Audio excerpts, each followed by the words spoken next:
I don't believe that anyone from any religion, culture, ethnic background is like genetically determined to be more tempted to do crime than anyone else. No, so I don't really agree Yes. with that. No, absolutely not. What I do believe is that it's often elements in the environment of someone, where you grew up, which friends do you have, what chances, or better, what lack of chances do you have? Do you get the same opportunities as anyone else? Elements like that, like poverty, chances you get, I think that are the elements that make people maybe get driven into criminal activities. Yeah. So not as a matter of free choice actually, but more like a combination of these elements. Yep. I think that in certain circles that assumption actually does exist, but I personally don't agree. I think that you have criminals and offenders in all different shapes and sizes, but I don't think that origin is a determining factor in this discussion. No, I don't. Crimes are both committed by local people and immigrants. Sometimes immigrants are forced to commit crimes because of the situation they are in. Sometimes they steal because they are hungry or they are out of money. No, I do not agree. I think there are also a lot of local people that commit crimes.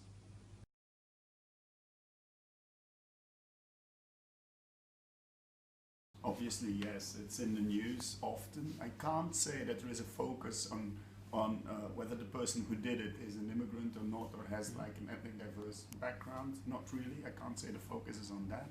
But obviously, there is often in the news, there are crime-related items. Sometimes when there is an attempt for an escape from a prison or so, then the names are mentioned, and then sometimes you can hear whether there is like a Belgian background or a foreign background. Yes. But I can't say the focus is on that. No. Yes, from time to time you hear about crimes committed by immigrants, but at the moment I can't think about any specific facts. Yes, I read a story about it on the internet a few weeks ago. It was published in the Washington Times at the end of January. They wrote that 1,000 of the 36,000 illegal immigrant criminals the US government released in 2013 have gone on to commit other crimes. The information provided by the Department of Homeland Security details all 1,000 convictions, including weapons convictions, drunken driving convictions, and also drug offenses. The more serious crimes include domestic abuse, carjacking, and aggravated assault.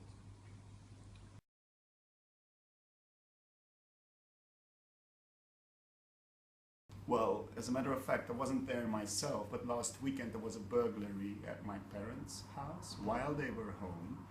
So my mother did see the person who did it, but not very well. It was dark, obviously. It was in the middle of the night. She can't tell how the person looked. He was male. That was all she could say.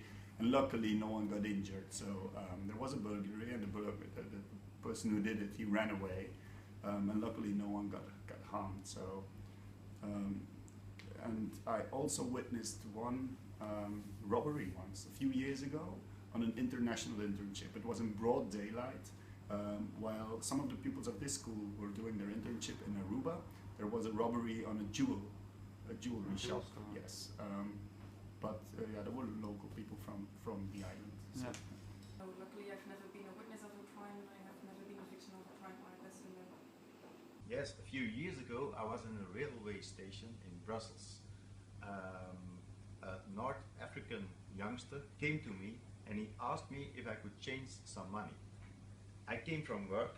At that time I was working in the private sector and I was not aware that it was a very strange question. So I took my wallet, I took a banknote, and 1 second later the banknote was gone.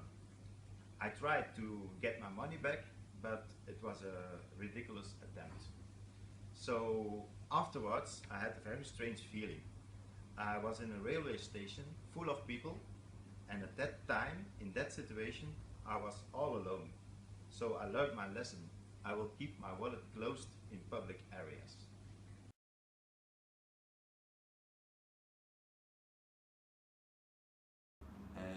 think a lot of people are prejudiced when an immigrant commits a crime. Some people think that every immigrant would be able to do this as well.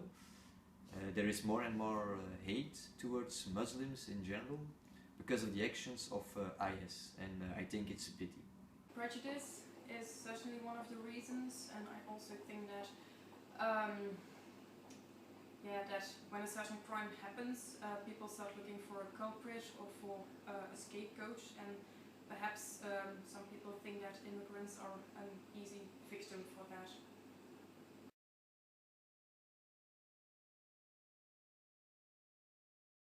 I think that media do play an important role in this subject because I think that newspaper articles or on television, on the news, etc. They sometimes extra highlight the origin of a certain criminal, and then people might start drawing the wrong conclusions that all criminals are perhaps immigrants or things like that. That's a difficult question. I can only hope that the media reports crimes without distinction of race. So if there are crimes committed by local people, then should that be in the news? If there are crimes committed by immigrants, then should that be reported? TV, radio, newspapers are very powerful media. If they spread messages with a certain point of view, a lot of people will easily share the same opinion. I try to stay as objective as possible by gathering information from multiple sources. I think there is a huge role there for the media. I do think most serious media, or at least media who take themselves seriously, think about how they tackle topics like this because they know it's a sensitive issue. I think most media handle it pretty well, although of course there is a lot of sensation press as well. I think young people especially are influenced really easily by the media. Also nowadays there is more than radio and television, there's the internet, there's the social media. So I think there's a huge role in the way how we see things, not only crime but pretty much everything. Yeah.